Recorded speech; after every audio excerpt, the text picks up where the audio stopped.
Hey guys, here's our first notes for the legislative branch unit we're starting next. First of all, I just want to talk about the basics of Congress. Congress is described in Article 1 of the Constitution. Article 1, the most important. The founders definitely thought that the legislative branch should be the most powerful and most important branch. We call that legislative supremacy. Their main job as a legislative branch is to make the laws, which is another word for legislate. Congressional districts. So we're going to talk more about districting and redistricting and all that later, but just to get down the basics. The Senate and the House are set up very different, as you know from our unit on the Constitution and the Great Compromise and all that.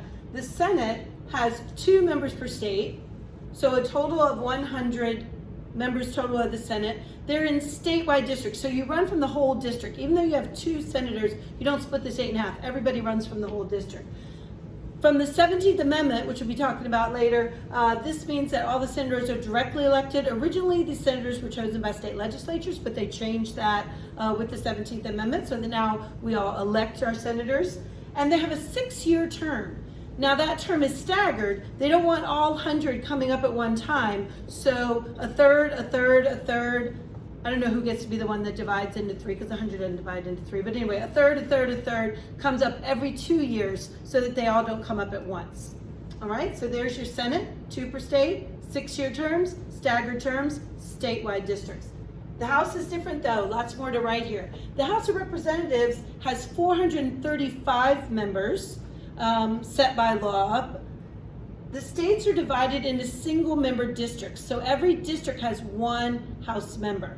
Now, this is done after the census, so that you know that every district in the United States has about the same amount of people, about 700,000. And this is determined to be fair by a case we're going to learn about called Baker v. Carr. Baker v. Carr basically said, the gist of it was, every district has to be about the same size, or what we call one man, one vote, or to be more equality, one person, one vote, right?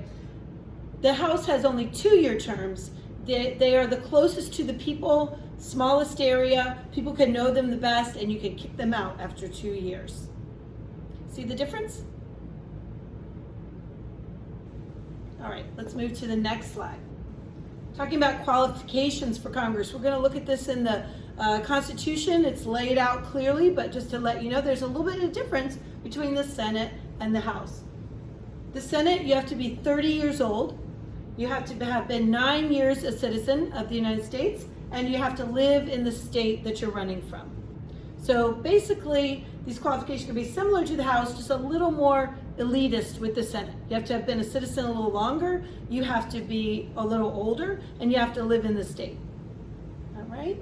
The House of Representatives. You only have to be 25 years old to run for the House. Some of you could run soon.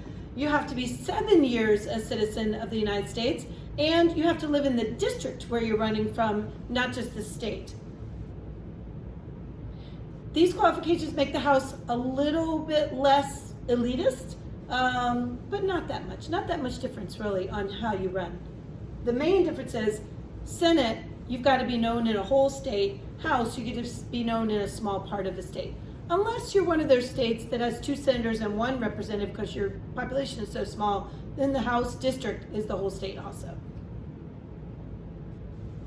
All right, we're going to look at some powers of the Senate and the House, and this is kind of the meat of these notes. The rest was just kind of basic stuff. One very important power of the Senate is the power to confirm appointments. They confirm a lot of important appointments: cabinet secretaries, federal judges, heads of agencies, ambassadors who represent the United States in other countries. All of these are appointed by the president, but then they have to be confirmed by the Senate. They have the power to approve treaties. The Senate is often thought of as having a lot more to do with other countries than the House. They see things from a bigger perspective, maybe, since they represent whole states. That's maybe why they set it up that way. They are more influential in foreign affairs generally. So the Senate committees about foreign affairs, because of their treaty role, because of their ambassador role and other things, they tend to be where the specialties are in foreign affairs. The president of the Senate is the vice president. That's his constitutional role, or her constitutional role, next, but they only really break ties. They don't really preside over the Senate very often. They sometimes do, but not usually. They're busy being vice president. They just come in when they need to break a tie. Which, as I'm recording this, I don't know whether we're going to have a tied Senate. When we get back in January, maybe we will know that, and maybe Vice President Harris will have to break some ties. We'll see. There's also another constitutional leader in the Senate called the President pro tempore. This means the president for a time in Latin. So when they set up the Constitution, they thought, well, the vice president might have some other jobs and things he needs to do, or she needs to do, but so they wanted somebody to fill in when the vice president wasn't leading the Senate. So that's the president pro tempore. An important role, a role that today is usually the longest serving member of the majority party automatically gets that job. It's kind of ceremonial somewhat, but it also is that job is in line for the presidency, if in the line of succession. Okay. But the majority leader is the one who really holds the power. This is the leader of whatever party is in the majority. As I'm recording this, it's Mitch McConnell because the Republican Party is in the majority, but that could change. With the next election or even with the runoff in Georgia. So the majority leader is the one that really just makes all the decisions and runs the business of the Senate. Now, just basically, the Senate is more prestigious than the House. It's kind of a bigger deal to be a senator than a House member, generally because you have to run from a whole state, because there's only 100 of them, just a little bit more prestigious. But they put less importance on seniority in the Senate. Now that means it's less important how long you've been in the Senate than other things about you, because the senators represent whole states. So you don't want to say, well, this senator is more important than that senator. That's like saying this state is more important than that state. You get your power in the Senate by working with your party, by getting things done, by helping other people raise money sometimes, all different ways you can get power in the Senate, but usually it's not as much by how long you've been there, although that is important. Now, they have a couple of weird and different rules in the Senate that aren't the case in the House. And one of them is called a hold, and the other one is called unanimous consent, and then I'll bring up another one in a minute. So a hold is where any member of the Senate can go to the majority leader and say, I don't like this bill that's coming up, I'm gonna ask for a hold on it. Now, the majority leader doesn't have to give that senator a hold, but it's sort of like putting the majority leader on notice that you might do something called a filibuster, which I'll talk about in a minute, which can delay everything in the Senate. So in the Senate, one senator's voice saying, put a hold on this, can sometimes stop things from happening. Unanimous consent is where they want to set aside a rule or suspend a rule to get things going. So there's a rule that you can't do something or a rule about debate. And so somebody would say, well, I asked for unanimous consent that we suspend that rule so we can move this thing along, right? Sounds like a great idea, but in the Senate, one senator objecting to a unanimous consent, it's done. So if you ask for unanimous consent, it has to be unanimous. One senator who says, no, I don't agree, we can't suspend that rule, then you have to play the rule out and do the process. You see a theme here? One senator can hold things up. Remember, they represent a whole state. Now, these are not constitutional rules. These are just rules the Senate has developed over time. And the big one you're going to remember is that the Senate has unlimited debate. They can make a rule to limit debate, but generally they don't have a limit on debate. And this leads to what's called a filibuster. So, if you have unlimited debate, it means anybody can get the floor and they can hold it as long as they want to. So nobody can stop them from talking. So that's what's called a filibuster. If you get the floor and you won't give it up. It takes a cloture vote to stop a filibuster. A cloture vote is 60 votes of the Senate. So it's hard to get 60 votes because usually one party doesn't have 60 members of the Senate, especially these days. So a filibuster, or even sometimes the threat of a filibuster, can hold up work on something too. So think about that. One member can put a hold. One member can stop unanimous consent. One member can do a filibuster. In the Senate, each individual member is very powerful. Let's go to the House. Different there. The House of Representatives, what are the rules? Some particular constitutional things is that all revenue bills must start in the House. Now, that doesn't really make a huge difference because it still has to pass the Senate, but revenue bills means taxes, right? The founders were really worried about taxation without representation. So they wanted the most representative House, the House of Representatives, to be the power of the purse, to have the power of tax law, okay? This makes the House generally more influential on the budget, just because it has to start there, and then the Senate gets to weigh in, but it starts with the House. The House is more centralized leadership.